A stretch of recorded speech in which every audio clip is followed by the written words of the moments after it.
አንጋፋው የኢትዮጵያ ሕዝባዊ አብዮታዊ ፓርቲ ኢሃፓ በመጪው ሚያዝያ 30 ቀን 2018 ዓ.ም በመላ አገሪቱ የሚካሄድ ታላቅ የተቃውሞ ሰልፍ መጥራቱን በይፋ አስታውቋል።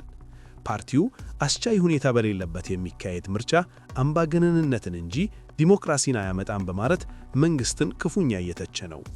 ዛሬ በዚህ ቪዲዮ ኢሃፓ ለምን ሰልፍ ጠራ? የፓርቲው ዋና ጸሐፊ ምስጢር ስላሴ ተአምራት ለርዕዮት ሚዲያ የሰጡት ዝርዝር መግለጫ ምን ይላል? እና የኢሃፓ ቀጣይ እርምጃ ምን ሊሆን ይችላል የሚሉትን ነጥቦች በዝርዝር እንመለከታለን። እስከ መጨረሻው አብራችሁን ቆዩ። እንዳየኸው መግለጫው የሚጀምረው አስቻይ ሁኔታ በሌለበት መንገድ የሚደረግ የሚከናወን ምርጫ አምባገነንነትን እንጂ ዲሞክራሲን አያዋልድም ነው በዋናነት ሀሳባችን። አሁን ላይ እንደምታውቀው ሁሉም ሰው እንደሚያውቀው ምርጫ ለማድረግ ሽርጉድ እየተባለ ነው። ግን እኛ ወደዚህ የምርጫ ፕሮሰስ ስንገባም ያስቀመጥናቸው አስቻይ ሁኔታ ጋር የተያያዙ ቅድመ ሁኔታዎች አሉ። የእስረኞች መፈታት፣ የጦርነቶች መቆም፣ የንጹሐን ግድያ መቆም፣ የሚዲያ ተቋማትና የዲሞክራሲ ተቋማት ገለልተኝነትና የመሳሰሉት። ኢሃፓ ሰልፉን የጠራው በዋናነት ሚያዝያ 30 ቀን 2018 ዓ.ም ነው። ይህ ሰልፍ በአንድ አካባቢ ብቻ የተወሰነ አይደለም። በ10 ዋና ዋና የአገሪቱ ከተሞች እንዲካሄድ ነው የታቀደው። ከተሞቹም አዲስ አበባ፣ መቀሌ፣ ድሬዳዋ፣ ሐረር፣ ባህር ዳር፣ ጎንደር፣ አሶሳ፣ ሐዋሳ፣ አምቦና አዳማ ናቸው። የሰልፉ ዋነኛ ዓላማ በንጹሐን ላይ እየደረሰ ያለው ግድያ፣ መፈናቀል እና የሰብአዊ መብት ጥሰት በአስቸኳይ እንዲቆም ድምፅ ማሰማት እንደሆነ ተገልጿል። ፓርቲው ወደ ምርጫው ለመግባት የቤት ሥራ ተሰርቶልኛል አይልም። ይልቁንም መንግሥት ሊያሟላቸው የሚገቡ ቀይ መስመሮችን አስቀምጧል።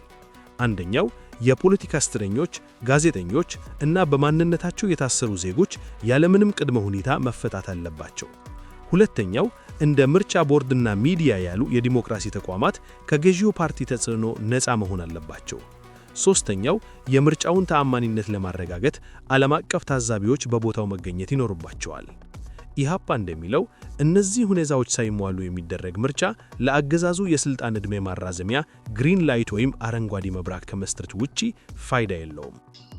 ምርጫ ላይ አጃቢ የመሆን ፍላጎት የለንም። እንዳልኩት ለሞቶች፣ ለመፈናቀሎች ግሪን ላይት መስጠትም አንፈልግም በዚህ ሁኔታ ውስጥ ገብተን። ስለዚህ ይሄ ሰልፍ መሳካት አለመሳካቱ ብቻ ሳይሆን ቅድመ ሁኔታዎቻችን መሟላት አለመሟላታቸው በራሱ የእኛን በምርጫ ውስጥ እስከ መቀጠልና አለመቀጠል የሚወስን ነገር ነው። ላስት ስሮ ልትለው ትችላለህ ኦፍኮርስ። ከዛ ባለፈ ግን የቅድመ ሁኔታዎቹ መሟላትና አለመሟላት በዋነኝነት እኛን ዲክቴት የሚያደርግ። በተለይ በአማራና በትግራይ ክልሎች ያለው ሁኔታ ፓርቲውን በእጅጉ አሳስቦታል። በጦርነትና በወታደር አጃቢነት የሚደረግ ምርጫ ነፃና ፍትሃዊ ሊሆን እንደማይችል ይሞግታል። ለምሳሌ በአማራ ክልል በተደጋጋሚ ከምርጫ ቦርድ ጋርም ኮሚኒኬት ስናደርግ አስቻይ ሁኔታ የለም በአማራ ክልል ምርጫ ለማካሄድ ብለን ይፋዊ ፖለቲካ እንቅስቃሴንም አቁመናል።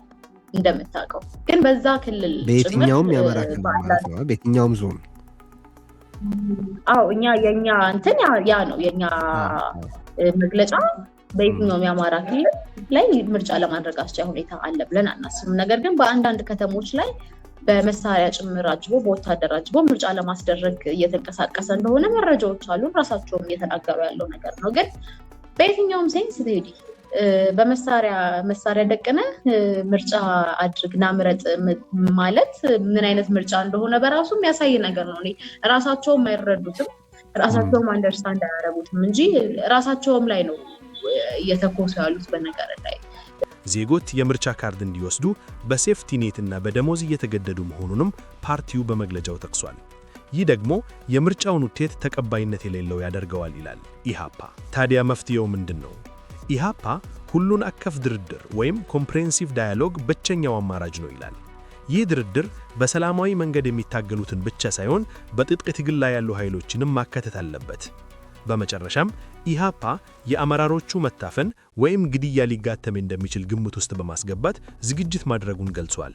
ተበታትነን ስለምንጮህ ለውጥ ማምጣት አልቻልንም የሚለው ፓርቲው ጉዳዩ የፖለቲካ ብቻ ሳይሆን የህልውና በመሆኑ ሁሉም ዜጋ፣ ተቃዋሚ ፓርቲዎች እና የሲቪክ ማህበራት በጋራ እንዲቆሙ ጥሪ ያቀርቧል። ይህ የሚያዝያ 30 ሰልፍ ኢሃፓ በምርጫው ሂደት ላይ ያለውን ተሳትፎ የሚወስን የመጨረሻ እርምጃ ይሆናል ተብሎ ይጠበቃል። እናንተስ በዚህ የኢሃፓ ጥሪ ላይ ምን ትላላችሁ? ሰልፉ የታሰበውን ውጤት ያመጣል ወይስ በመንግስት በኩል የሚሰጠው ምላሽ ምን ሊሆን ይችላል? አስተያየታችሁን በኮሜንት መስጫው ላይ አስፍሩልን። ቪዲዮውን ከወደዳችሁት ላይክ እና ሼር ማድረጋችሁን እንዳትረሱ። ለቻናላችን አዲስ ከሆናችሁ ደግሞ ሰብስክራይብ በማድረግ ቤተሰብ ይሁኑ። ሰላም ለኢትዮጵያ። ለትብብሩም ሆነ ለኢሃፓ እናንተ ከአገዛዙ ጋር የምትጋሩት ነገር ባይኖርም በወንበር ውክልና ጉዳይ ሊያነጋግራችሁ የሞከረ የአገዛዙ አካል አለ? ተመሳሳይ ነገር ተመልክታችኋል? ወደ በቃ ወንበር ውሰዱና አርፋችሁ ፓርላማ ውስጥ ተሳተፉ አይነት ጥያቄ ቀርቦላችሁ ያውቃል? They know better, Teddy. I don't think so.